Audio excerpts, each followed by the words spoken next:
ప్రభువు ప్రియరక్షణ యేసుక్రీస్తు నామములో విశ్వాణి టీవీ కార్యక్రమాన్ని వీక్షిస్తున్నటువంటి మా వీక్షకులందరిని బట్టి దేవుని స్తుతిస్తూ ఉన్నాను. విశ్వాణి పరిచర్య పక్షంగా మీ అందరికీ నా హృదయపూర్వక వందనాలు తెలియజేస్తూ ఉన్నాను. ప్రతిరోజు మీరు ప్రార్థిస్తూ మీరు చేస్తున్న ప్రతి విధమైన సహకారాన్ని బట్టి దేవుణ్ణి స్తుతిస్తూ ఉన్నాం. పరిచర్య పక్షంగా మీ అందరికీ మా ప్రత్యేకమైనటువంటి ధన్యవాదాలు తెలియజేస్తూ ఉన్నాం. దేవుని యొక్క వాక్యాన్ని చదువుదాం. యోబు గ్రంథం 22వ అధ్యాయము 21వ వచనం. ఆయనతో సహవాసం చేసిన యెడల నీకు సమాధానం కలుగును, అలాగున నీకు మేలు కలుగును. ప్రార్థన చేసుకుందాం. మహోన్నతుడా, సజీవుడా, సర్వాధికారి, స్తోత్రం నాయన. ఈ సమయంలో నోటి నుంచి మీ మాటలు మాకు వినిపింప చేయమని అడుగుతూ ఉన్నాను. నా ప్రభువా, మీరు మాట్లాడితే మా బ్రతుకుల్లోకి సమాధానం, నెమ్మది వస్తుంది నాయన. కృప దయచేయండి ప్రభువా. నిలవబడిన మీ దాసుని మరుగుపరిచి మీ దాసుని యొక్క నోటిని మీరు వాడుకుని ప్రభువా మహిమ పొందమని యేసు నామమున అడుగుతున్నాం తండ్రి, ఆమేన్. ప్రియులారా, యోబు గ్రంథం 22-21 వచనాన్ని మనం చదివాం. తేమానీయుడైనటువంటి ఎలీఫజ్ యోబు యొక్క స్నేహితుడు యోబుతో మాట్లాడుతున్నటువంటి మాటలు మనం చూస్తూ ఉన్నాం. ఒకసారి యోబు గారి యొక్క జీవితాన్ని మనం పరిశీలన చేస్తే అతడు యథార్థవంతుడిగా, నీతివంతుడిగా ఉన్నటువంటి పరిస్థితిని మనం చూస్తూ ఉన్నాం. తను ఎంత నీతివంతుడిగా, న్యాయవంతుడు ఉన్నప్పటికీ కూడా దేవుని యొక్క సన్నిధిలో తను పరీక్షింపబడినటువంటి వ్యక్తిగా మనం చూస్తూ ఉన్నాం. కష్టంలో కూడా దేవుణ్ణి స్తుతించినటువంటి వ్యక్తిగా మనం దేవుని యొక్క వాక్యాన్ని బట్టి మనం చూస్తాం. 1వ అధ్యాయము 21 చూస్తే, నేను నా తల్లి గర్భంలో నుండి దిగంబరనై వచ్చి తిని దిగంబరనై అక్కడికి తిరిగి వెళ్ళేదను. యెహోవా ఇచ్చెను, యెహోవా తీసుకుని పోయెను, యెహోవా నామమునకు స్తుతి కలుగును గాక. ఈ సంగతుల్లో ఏ విషయమందునో యోబు ఏ పాపమును చేయలేదు, దేవుడు అన్యాయం చేసినని చెప్పలేదు. దేవుని యొక్క బిడ్డగా, నీతిమంతుడిగా తను జీవిస్తున్నటువంటి పరిస్థితుల్లో అనుకోనని బహుభయంకరమైనటువంటి కష్ట సమయంలో కూడా దేవుణ్ణి ఆరాధిస్తూనే ఉన్నటువంటి పరిస్థితిని మనం చూస్తూ ఉన్నాం. యోబుకున్నటువంటి 3 స్నేహితులు కూడా తనను చాలా అపార్థం చేసుకున్నారు. తన పాపాన్ని బట్టే ఈ కష్టం వచ్చిందని తనను చాలా నిందించినట్లుగా మనం గమనిస్తాం. ఈ లోకంలో కూడా మనకున్న బంధువులు కావచ్చు, స్నేహితులు కావచ్చు, కొన్నిసార్లు మనకు వచ్చేటువంటి బాధలను బట్టి, ఇబ్బందులను బట్టి వారికి ఆ విషయాలు తెలిసినప్పుడు ఓదారుస్తూ కూడా ఇబ్బందికరమైన మాటలు మాట్లాడి మరింత మనల్ని బాధల పాలు చేసేటువంటి మనుషులను ఈ రోజుల్లో మనం గమనిస్తాం. ఇక్కడ కూడా తేమానీయుడైన ఎలీఫజు ఒక మంచి మాట మాట్లాడుతున్నాడు, కానీ ఆ మాట ద్వారా కూడా తనని ఇబ్బంది పెట్టేటువంటి విధానంలోనే ఆ మాట మాట్లాడినట్టుగా చూస్తాం. కానీ ఈ మాట మన యొక్క జీవితాలకి చాలా ఆశీర్వాదకరంగా ఉంటుందని చెప్పడానికి నేను సంతోషిస్తూ ఉన్నాను. ఆయన అంటాడు, ఆయనతో సహవాసం చేసిన యెడల నీకు సమాధానం కలుగును. అంటే దేవునితో ఎవరైతే సహవాసం చేస్తారో వారి యొక్క జీవితంలోంట సమాధానం కలుగుతుందంట. సమాధానం అనేటువంటి మాటలో 2 అర్థాలు మనం గమనిస్తాం. ప్రశ్నకు ఇచ్చేటువంటి జవాబు ఒకటైతే, సమాధానం అంటే మరి ఒకటి నెమ్మది, నిమ్మళము లేక పీస్ అని మనం చెప్పొచ్చు. ఎవరైతే దేవునితో సహవాసం చేస్తారో వారి యొక్క జీవితంలోనంట నెమ్మది కలుగుతుందంట, అంటే సమాధానం కలుగుతుందంట. ఈ లోకంలో మనం చాలా మందిని గమనిస్తాం. చాలా ఆస్తిపాస్తులు ఉండొచ్చు, గొప్ప ఉద్యోగం ఉండొచ్చు, మంచి కుటుంబం ఉండొచ్చు. ఎన్ని ఉన్నా కొన్నిసార్లు హృదయంలో నెమ్మది స్థితిని ఉన్నటువంటి మనుషుల్ని మనం ఈ దినాల్లో మనం గమనిస్తూ ఉంటాం. అన్నీ ఉంటాయి, కానీ హృదయంలో సంతోషము, సమాధానం ఉండక దాన్ని పొందటం కొరకై ఈ లోకంలో వారికి ఉన్నటువంటి ధనాన్ని ఎంతో ఖర్చు పెడతారు. కొంతమంది సమయాన్ని ఎంతో వ్యర్థం చేస్తూ ఉంటారు.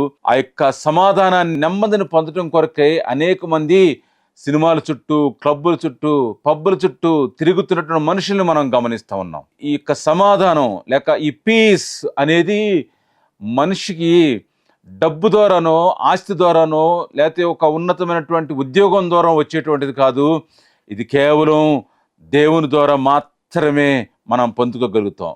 యోబు తన యొక్క జీవితంలో సమస్తాన్ని కోల్పోయినప్పటికీ కూడా ఒక్కరోజే తనకున్నట్టు ఆస్తిపాస్తులు కోల్పోయాడు, తన పిల్లలను కోల్పోయాడు.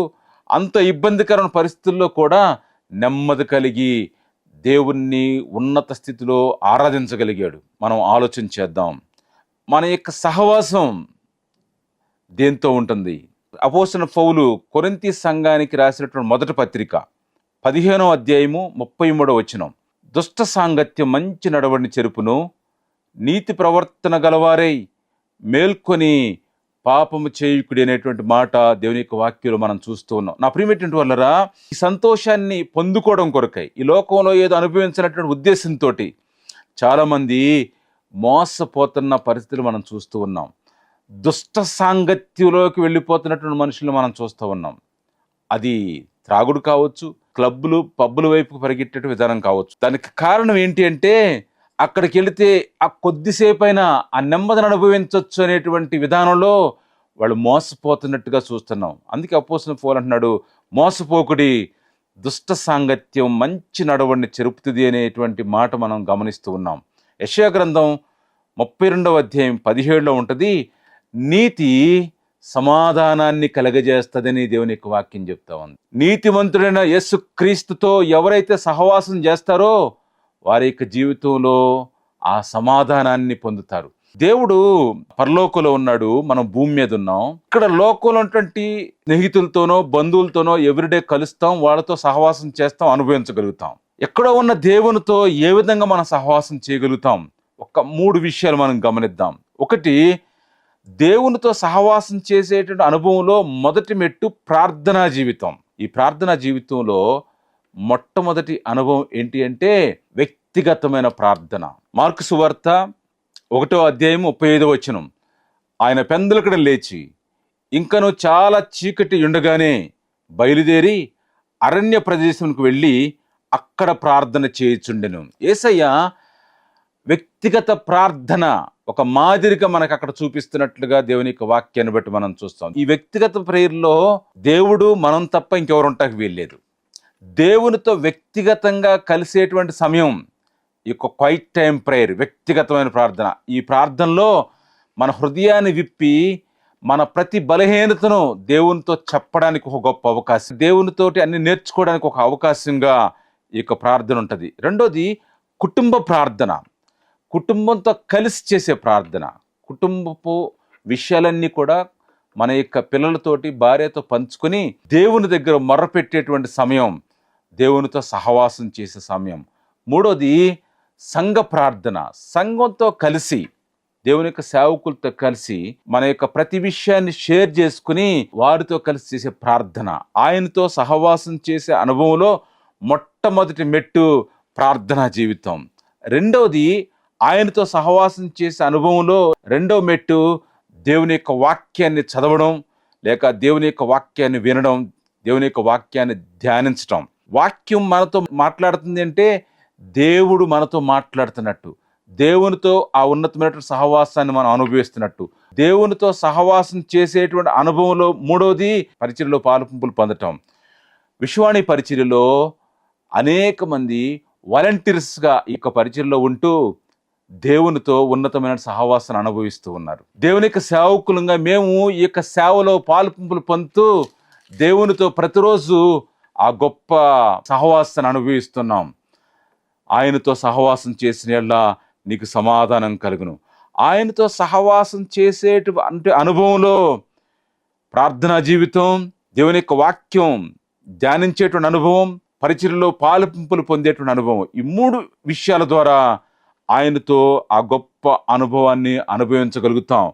సామెతల గ్రంథం 13వ అధ్యాయం 20వ వచనం మనం గమనిస్తే, జ్ఞానుల సహవాసం చేయవాడు జ్ఞానము గలవాడు, మూర్ఖుల సహవాసం చేయవాడు చెడిపోవును అని దేవుని యొక్క వాక్యం చెప్తా ఉంది. ఈ లోకంలో అనేక మంది ఎవరితో సహవాసం చేయాలో తెలియక, ఏ దేవుణ్ణి ఎన్నుకోవాలో తెలియక, దేవుడుగా చెప్పబడుతున్న ప్రతి దానితోటి పరిగెడుతున్న మనుషులను మనం చూస్తూ ఉన్నాం. సమయంలో నిజమైన సహవాసంలోనికి వాళ్ళు రావాలంటే నిజ సువార్త వాళ్ళ మధ్యకి వెళ్ళాలి. దేవునితో సహవాసం కలిగి ఉన్నటువంటి మనము సహవాసం లేనటువంటి కొండల్లో, లోయల్లో, అడవుల్లో, ఎడారుల్లో నశించిపోతున్నటువంటి ఆత్మల పక్షంగా దేవుని యొక్క సహవాసాన్ని వాళ్ళ మధ్యకి పంపించేటువంటి విధానంలో మనం పని చేయవలసిన అవసరం ఉన్నట్టుగా మనం గమనిస్తూ ఉన్నాం.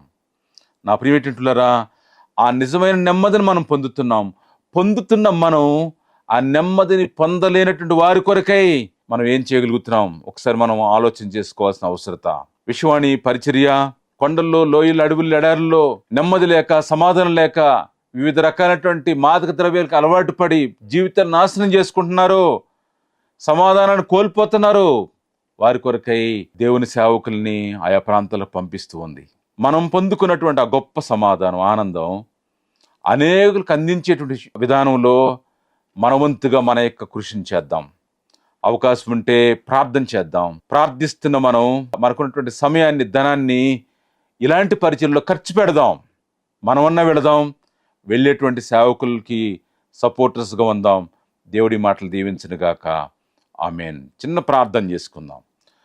మహోన్నతుడా, జీవం కలిగిన యేసు ప్రభువా, స్తోత్రం చెల్లిస్తున్నాను.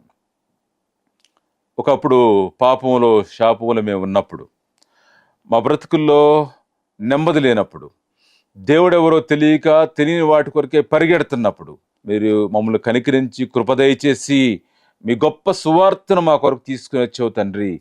ఆ సువార్త పొందుకున్న కారణంగా నాయన మీతో ఆ ఉన్నత సహవాసాన్ని అనుభవిస్తూ ఆ సమాధానాన్ని మేము పొందుకోగలుగుతున్నాం ప్రభువా. ఇటువంటి సమాధానం లేనటువంటి వారిని జ్ఞాపకం చేసుకోండి.